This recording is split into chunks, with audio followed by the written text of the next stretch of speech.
We got to the point that we've been waiting for, was to get through the legal process and everything that he had to take care of in that regard, and he did.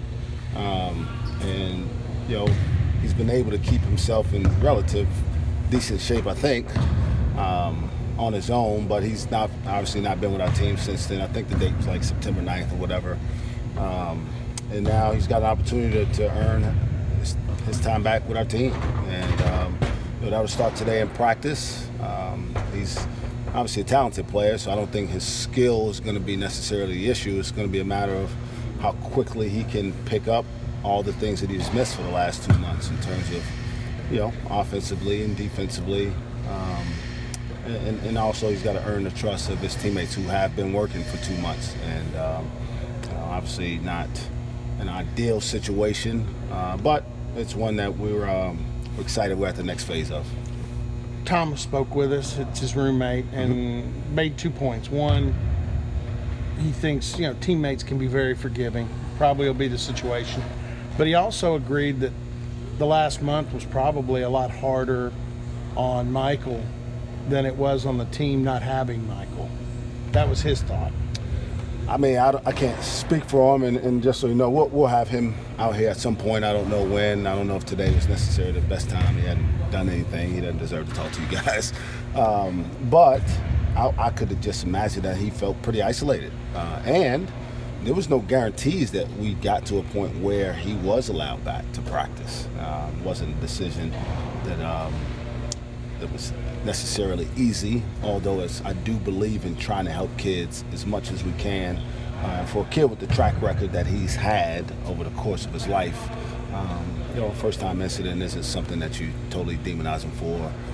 But I would imagine it has been difficult for him. He's been playing basketball for probably 80% of his life, and to be here and this close and see his teammates come out for homecoming and hoops and play an exhibition game and go for a scrimmage and all that stuff, and basketball season started, and not sure that it's something you've always dreamed of doing. And remember, he's also sat out last year now, so this was supposed to be his time, and I'm sure it was difficult for him, but those are the consequences of poor decision making. He made a poor decision. He's owned it, and now he's going to have an opportunity to make it right. What was your message to him? When you kind of told him that he'd come back to practice and everything, and kind of second, did you address him coming back with your captains at all or with the team? Yeah, we address everything as a team in totality, and not necessarily whether they wanted him back. That's probably an unfair question to ask. But I did want to make a point that this could happen to any of us. We need to use this as a learning opportunity, not for just him, but for all of us. We're all one bad decision away from having things in our lives completely change. And like I said, he hasn't been a kid who's been in a lot of trouble. I mean, doesn't miss class. I mean, he's not a straight A student, but he goes to class, he does his work. And so the message is we all need to learn from Michael. We all need to be conscious of the decisions we make and the positions we put ourselves in. And as importantly is we're representing everybody here. When we go out as Oklahoma State basketball program, we're not just representing the 13th guys on the team or our coaches. We're representing Burns Hargis, we're representing Mike Holder, we're representing our fans, and we have a responsibility to that. You kind of touched on this. You've got those 4 pillars, and his actions in some way or another went against those. How do you balance establishing this is what this program is about with giving him a second chance? Yeah, I mean, that's part of this process. And as a college basketball coach, I've said this before, my job is to try to help these kids be better.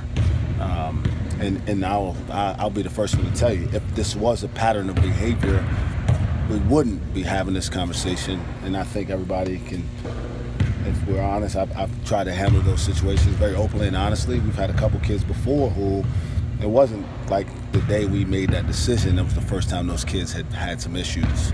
They had been suspended. And so you get to a point where you keep saying, hey, these are the things that we're about as a program. And although we care about you individually, we can't let those things start to fracture, because then we can't have a program that's well respected by the group. And so you make it a point that, hey, this can't happen again. And Michael knows that he doesn't have a second opportunity to screw up. If he does anything close to what he did, he won't have another opportunity with our program. And so that's the message. Hey, you got another chance by grace, and now's the chance to do the right thing with that second chance.